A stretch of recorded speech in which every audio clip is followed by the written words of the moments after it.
So what we want to know is, will American politics overshadow this World Cup? Joining me now, James Dorsey. He's adjunct senior fellow at the S. Raja Rathnan School of International Studies and a regular blogger on world football. Thank you so much for joining us. I mean, what do you make of the two stories here? You know, the referee and the Iranian fans being blocked and the connection between those two. I think there are three issues here. One is an issue of lack of transparency. As your correspondent in Kenya mentioned, it's unclear what vetting concerns mean.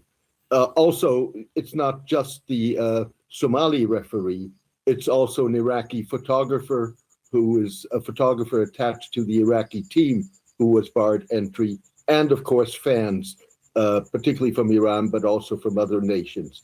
That's the first concern here. The second concern here is that one cannot avoid, certainly in the case of Iran, the impression that there's an element of harassment here.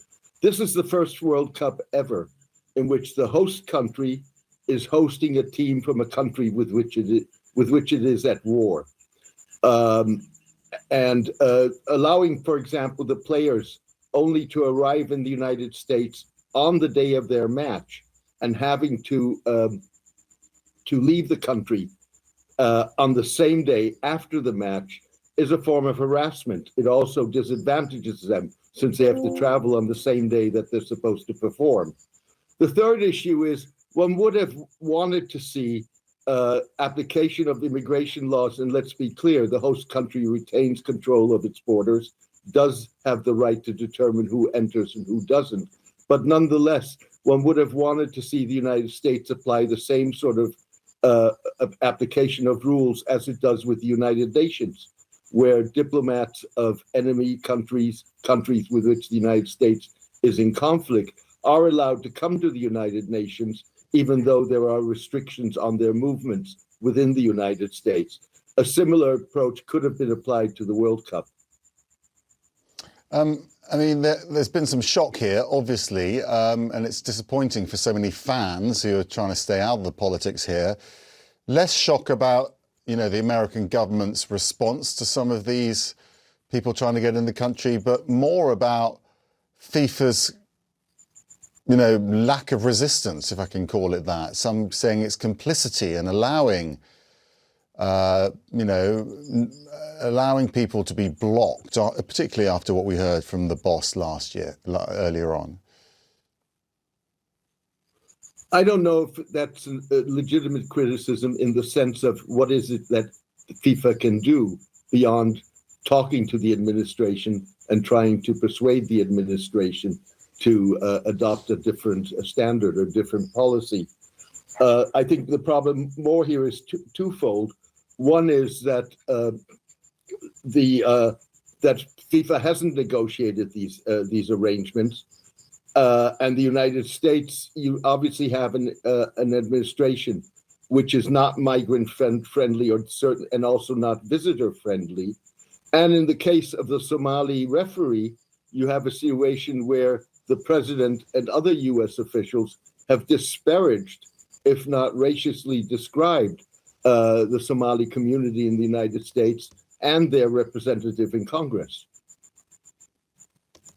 It's the issue with the tickets, though, isn't it, for the Iranian fans in particular, that people are concerned about. Presumably FIFA is in charge of the ticket allocations. I mean, what do you understand happened there? They took them away, or what happened? I'm not clear on what happened exactly, but what it seems to be is that they have withdrawn tickets from Iranian fans. Now, I think we need to be clear on the definition of Iranian fans.